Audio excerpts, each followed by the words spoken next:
Olá, você acompanha agora os principais destaques internacionais dos últimos dias. A temida escassez de gás russo devido à guerra na Ucrânia tem causado uma demanda incomum pelo carvão, principalmente na Alemanha, país que busca eliminar o uso do combustível fóssil até 2030. Desde a invasão à Ucrânia, a Alemanha reduziu o consumo de gás russo de 55% para 35%. Em Berlim, entre 5 e 6 mil casas ainda são aquecidas com combustível, uma pequena fração das quase 2 milhões que compõem o parque habitacional. Estamos vendo uma onda de novos clientes por combustíveis sólidos que não tínhamos visto. Todo mundo que tem um aquecedor a gás em casa, mas também uma fornalha, agora quer carvão. Não sabíamos destes clientes antes, agora vêm em massa e querem comprar carvão. O governo alemão decidiu aumentar o uso de usinas elétricas para responder às enormes necessidades energéticas da indústria. Apesar disso, o chanceler Olaf Scholz declarou recentemente que não vai desistir do objetivo de abandonar essa energia poluente até 2030 e descarta um ressurgimento das energias fósseis. Mas com o surgimento dos novos clientes particulares, é difícil responder à alta demanda e muitos pequenos comerciantes de carvão da capital não têm mais nada para vender. A outra fábrica que abastece o mercado na Alemanha, com sede na Bacia do Reno, vai interromper a produção no final do ano, o que vai reduzir ainda mais a oferta em um momento em que Vladimir Putin já cortou parcialmente a torneira de gás para o país. A guerra promovida pela Rússia na Ucrânia fez milhões de refugiados e mudou o dia a dia de quem ficou no país. Para se proteger dos bombardeios, a solução para muitos foi viver em abrigos embaixo da terra. Svetlana sofre, mas não tem para onde ir. Depois de trabalhar 46 anos em uma mina de sal na região ucraniana do Donbass, ela voltou para baixo da terra. Aposentada, desta vez ela não voltou ao subsolo para trabalhar, mas sim para se proteger na cidade de Soledar, muito bombardeada pelas forças russas. Para piorar a situação, a pensão que Svetlana recebe não é suficiente para planejar uma saída da zona de combate no leste do país. Estou em outra cidade, não posso mais ganhar dinheiro, minha pensão só dá para alugar um apartamento. Como vou viver? Com ajuda humanitária? Estender a mão para pedir comida? Tenho que sair e pedir, deixe-me viver, eu só quero viver. Em março, a Rússia abandonou a ofensiva na capital ucraniana Kiev e concentrou os ataques na região do Donbass, onde o Kremlin apoia separatistas pró-Moscou desde 2014. Há sinais de que o exército russo mais uma vez reagrupou forças, desta vez para enfrentar uma suposta contraofensiva ucraniana na costa sul. Ninguém está esperando por nada, ninguém. A gente sonha que tudo isso passe. Não temos lados, nem ucranianos nem russos. Só precisamos de uma vida pacífica e nada mais. A batalha é cansativa e se transformou em um duelo de artilharia entre tropas entrincheiradas em assentamentos estratégicos e escondidas nos bosques que cercam os terrenos de plantio. Fora da cidade, soldados ucranianos vagam com seus veículos que estacionam na sombra para fugir do reconhecimento aéreo russo. É difícil para nós porque não temos muito como responder. Estamos sentados nas trincheiras e eles usam artilharia para nos atacar. Agora estamos nos defendendo, já é o terceiro mês. Temos 250 mísseis de tanque por dia e apenas 12 tanques ativos, não mais. Existem rumores de que os russos já podem estar dentro dos limites da cidade e tanto em Bakhmut quanto na vizinha Kramatorsk, os defensores se preparam para uma guerra urbana. E a forte onda de calor que tem atingido diversos países da Europa está ameaçando o fornecimento de energia. As altas temperaturas em toda a Europa levaram à falta de água nos rios e reservatórios, o que reduziu a capacidade das usinas hidrelétricas de gerar energia. A onda de calor também está afetando usinas nucleares, pois a água do rio usada para resfriar reatores nucleares é muito quente, o que limita a geração de energia nuclear na França. De acordo com dados de uma consultoria norueguesa, nos primeiros 7 meses deste ano, a energia gerada por hidrelétricas caiu cerca de 20% na Europa. Só na Itália, a produção total de eletricidade no país teve redução de 40% nos últimos 12 meses. Já a produção por fontes nucleares reduziu em 12% em todo o continente. De acordo com autoridades, as altas temperaturas também atingem a produção de energia por fontes solares. A tecnologia de painel solar funciona de forma irregular em altas temperaturas e a exposição ao calor extremo reduz a vida útil destes equipamentos. E falando sobre economia, o Reino Unido alcançou mais de 10% de inflação em ritmo anual, a taxa mais elevada em 40 anos. A alta se deve principalmente aos preços dos alimentos. Em junho, a inflação em ritmo anual foi de 9,4%. Os aumentos dos preços foram generalizados no mês passado, mas funcionários do órgão explicaram que os alimentos subiram mais, especialmente produtos de padaria, laticínios, carne e legumes. A alta de preços pode superar 13% nos próximos meses, especialmente em outubro, quando estão previstos aumentos drásticos nos preços da energia. O Reino Unido enfrenta uma crise do custo de vida, com salários que não acompanham a inflação. O primeiro-ministro Boris Johnson vai deixar o cargo em setembro e o novo chefe de governo, que vai ser escolhido entre os conservadores, vai herdar a crise econômica. A China surpreendeu ao cortar taxas de juros após decepção com dados econômicos.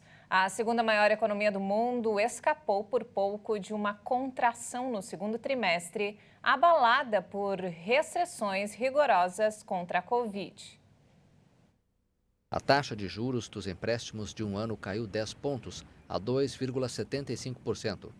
A segunda maior economia mundial teve uma recuperação na atividade empresarial graças ao fim de algumas restrições sanitárias em junho, mas perdeu força devido à insistência de Pequim em manter a política de Covid-0, que inclui confinamentos e quarentenas prolongadas. Em julho, a produção industrial chinesa subiu 3,8% em ritmo anual, abaixo do resultado de 3,9% de junho, informou o Escritório Nacional de Estatísticas.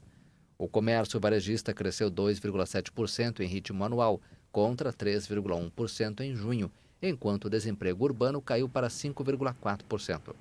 As vendas no varejo possivelmente ficaram estagnadas devido a algumas interrupções provocadas pela Covid e ao impacto nos consumidores pelos problemas do mercado imobiliário, disse Julian Evans, economista para a China da Capital Economics. E aqui na América Latina, a inflação anual na Argentina atingiu o maior patamar em 2 décadas. A taxa de juros superou a da vizinha Venezuela. Em julho, a inflação na Argentina de 7,4% foi a pior em 20 anos, superando até a da Venezuela. Os preços subiram mais de 70% no último ano. O salário dos argentinos não consegue acompanhar os reajustes. Os alimentos ficaram ainda mais caros no mês passado, o que piorou a pobreza no país, que já atinge cerca de 47 milhões de pessoas. Enquanto a inflação teve alta, os salários aumentaram apenas 3,5%. O Banco Central da Argentina divulgou que estão previstos aumentos nas tarifas de energia elétrica, gás e água, o que deve agravar ainda mais o cenário inflacionário neste ano. Outro elemento é a desvalorização do peso argentino, que pode elevar a inflação acima de 100%. A disparada nos preços levou centenas de argentinos a protestarem ontem em frente à Casa Rosada, o Palácio Presidencial. Os manifestantes exigiram mais ajuda social para combater a pobreza e a inflação descontrolada. Só em julho o país teve 2 ministros da economia.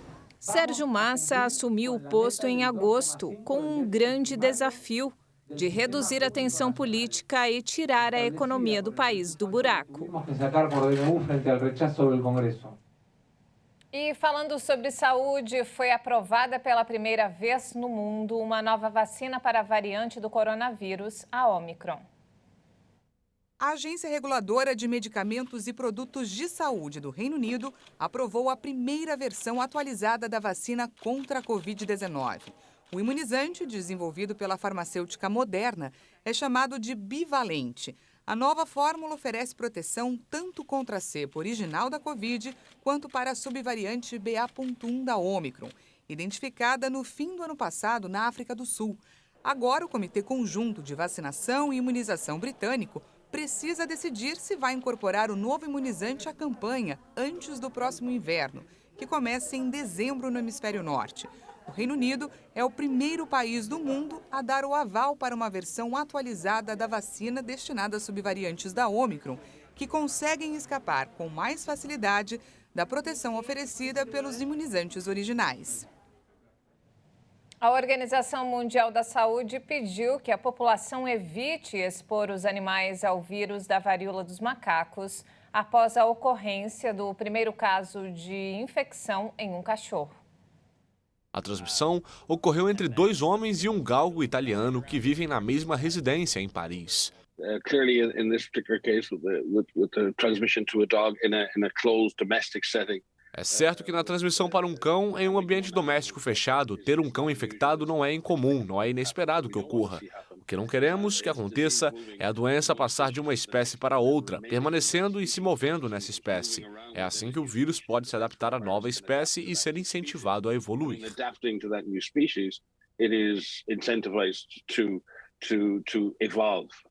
Ao ultrapassar a barreira entre espécies, o vírus gera nos cientistas o temor de que possa sofrer mutações perigosas. Mas a OMS enfatizou que até agora não havia relatos de que a situação venha ocorrendo com a varíola dos macacos.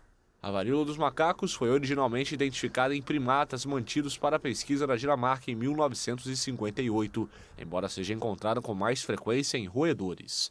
De acordo com a OMS, mais de 35 mil casos foram notificados em todo o mundo desde o início do ano em 92 países. Até agora, 12 pessoas morreram por causa da doença. Um novo estudo mostrou que as doenças do coração muitas vezes podem ter sintomas precoces, como dor de estômago e cansaço. Vamos conferir. Algumas pessoas podem não considerar sintomas como fadiga, distúrbios do sono, ganho de peso e depressão como importantes problemas relacionados a doenças cardiovasculares. Mas um novo estudo da Associação Americana do Coração indicou que sintomas muitas vezes comuns como esses podem prever doenças agudas. Náuseas, palpitações, alterações digestivas e alterações na pele também podem indicar algum problema relacionado ao coração. Por isso, é preciso ficar atento e monitorar a saúde regularmente, já que, em muitos casos, existe a necessidade de hospitalização do paciente. Doenças cardiovasculares são a principal causa de mortes em todo o mundo. De acordo com a Organização Mundial da Saúde, quase 18 milhões de pessoas morrem todos os anos. Entre os principais problemas estão o ataque cardíaco, a insuficiência cardíaca, doença valvular, acidente vascular cerebral, distúrbios do ritmo cardíaco e doença arterial periférica. Os sintomas mais frequentes das doenças cardiovasculares costumam ser dor no peito, formigamento nos braços e suor frio, por exemplo. Mas existem outros que podem passar despercebidos, especialmente se o quadro do paciente estiver no início. E olha só, os incêndios florestais duplicaram em todo o mundo nos últimos 20 anos, particularmente nas florestas boreais, provavelmente por causa das mudanças climáticas. A situação é especialmente dramática em países como a Rússia, que experimentou incêndios sem precedentes no ano passado, enquanto o fenômeno El Niño acentuou a perda de massa florestal na América Latina. O texto foi produzido em conjunto pela Global Forest Watch, pela World Resources Institute e pela Universidade de Maryland. Cerca de 70% da superfície devorada pelas chamas está concentrada nas florestas mais ao norte, nas regiões de Rússia, Canadá e Alasca, os maiores depósitos de carbono do planeta. A Rússia perdeu 53 milhões de hectares nos últimos 20 anos, o equivalente à área da França. A situação também é dramática no Brasil, que perdeu quase 10 milhões de hectares nesse período, o equivalente a 15% do total mundial. Os incêndios representam cerca de 1/4 da perda total de massa florestal desde o início do século, enquanto o restante é causado por desmatamento ou causas naturais, como tempestades e inundações. As ondas de calor, que secam as florestas e as deixam mais frágeis diante da ameaça das chamas, são 5 vezes mais prováveis hoje do que há 150 anos. Ao mesmo tempo, esses incêndios aumentam as emissões de gases do efeito estufa, que causam um ciclo de retroalimentação. E o governo da China alertou que a seca que atinge o maior rio do país deve durar até setembro. As autoridades têm mobilizado esforços para amenizar a onda de calor extremo por lá.